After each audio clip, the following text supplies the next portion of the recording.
താഴ്വരയിൽ ചാക്കടപ്പ് പൂക്കുമ്പോൾ മഞ്ഞണിഞ്ഞ് മുട്ടുതൊട്ട് രാത്രി മുല്ല പൂക്കുമ്പോൾ പ്രണയനില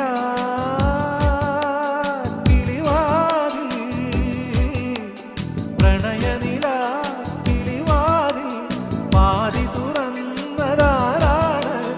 ഒരു നൂറിത്തം കാതിൽ ചൊന്നതാരാണ്?